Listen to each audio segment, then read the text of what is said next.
The slow muscle up is a true display of body control and one of the cleanest looking movements in calisthenics. And while it is a very technical skill, it's not as difficult as it may look. From a strength perspective, it's not necessarily harder than a regular muscle up. However, it is a different kind of strength. It's precise and controlled, and even more so, it's reliant on knowing the right technique, especially around the transition, which is where most people get stuck. In this video, I'll show you exactly how to do a slow muscle up and all the best exercises to achieve it with.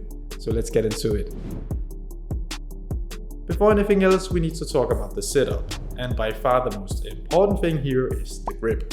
You see, in regular muscle ups, we use a natural grip. But in a slow muscle up, we need a much deeper and entirely different one, known as the false grip. And for some people, learning the false grip is the trickiest part of the entire skill.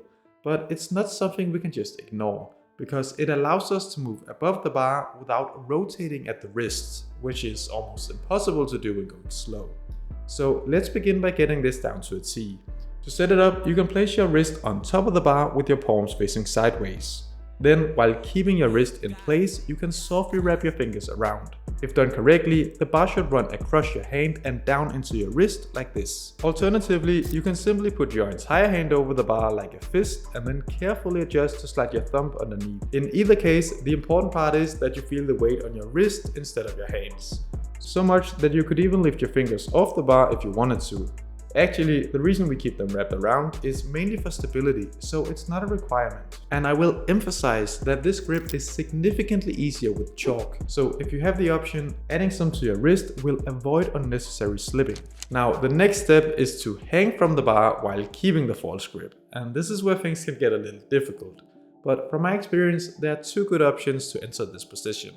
The first and simplest way is to start from an elevated surface. This allows you to securely find your grip and then descend into the hang afterwards. And as you start hanging, try bringing your legs slightly in front of you. This will later help balance the transition, but for now it sets up the movement. And don't worry if the position feels awkward at first, that's expected when learning this grip.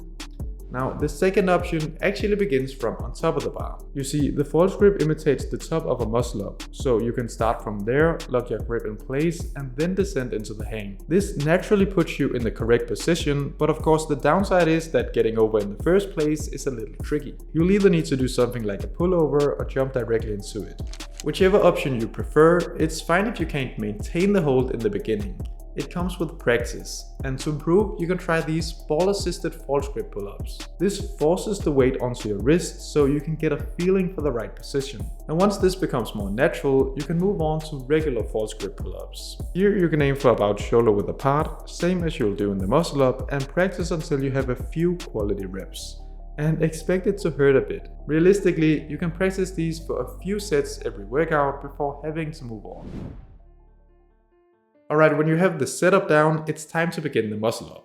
Here, the first part is a controlled pull-up. Focus on pulling as high as possible while keeping your body tight and your feet in front. I personally like to squeeze my feet together to really force that tension. Next, as you approach the bar, it's very important that you don't pull straight up into it. We don't want the upper chest to be the first point of contact. If that happens, you'll be locked in place. Instead, lean back and create a small distance away from the bar. Not a lot, just enough to pull a little higher before making contact. Ideally, we want that point to be the lower chest. So as soon as that's possible, lean forward and actively press your weight into the bar. This is important because it removes some of the load away from your arms, making the transition easier. And through this pressure, you can continue leaning forward. And while this happens, you might have noticed my legs moving even more to the front. The legs serve as counterweight, and if they stay back, your weight will shift too far behind. But you don't actually have to overcomplicate this part, as it's something that happens pretty naturally once you approach the bar. Finally, after the transition, you'll naturally end in a strong position to make the dip and finish the muscle up.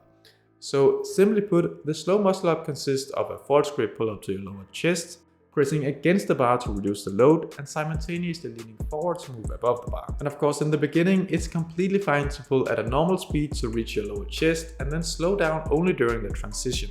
Over time, you can gradually slow down the entire movement. Another way to make it easier is by starting with bent arms. This also works great because it reduces the range of motion and the time spent in a false grip, which again may be the biggest factor for some of you. The strength for a slow muscle up is a kind that many aren't used to, but it's also a strength that can be developed pretty quickly through a few exercises. The first one I recommend is negatives. Here you start from the top position and slowly lower yourself. And specifically around the transition, try to slow down as much as you can while keeping the false grip. If you can find a low pull-up bar, that works great, otherwise you'll need to do a pullover or something similar once you reach the bottom. And for the reps, continue until you can slow down during the transition. The second exercise is partial transitions, which is a personal favorite.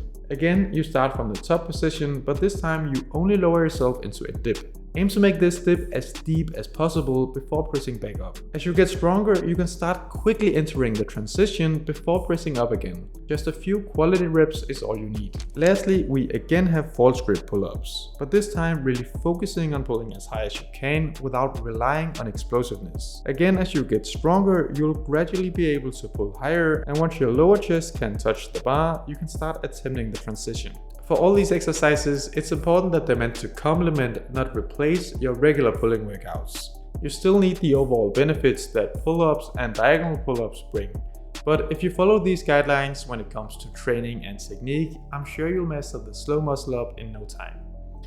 Before ending the video, I'll also be quick to mention that if you're looking for some new calisthenics equipment, my sponsors at Nation have some very high quality options. You can use my code JACOB10 for 10% off. I put the link in the description. That was it for the video. Hopefully you enjoyed it. I hope you learned something new, and I will see you in the next one.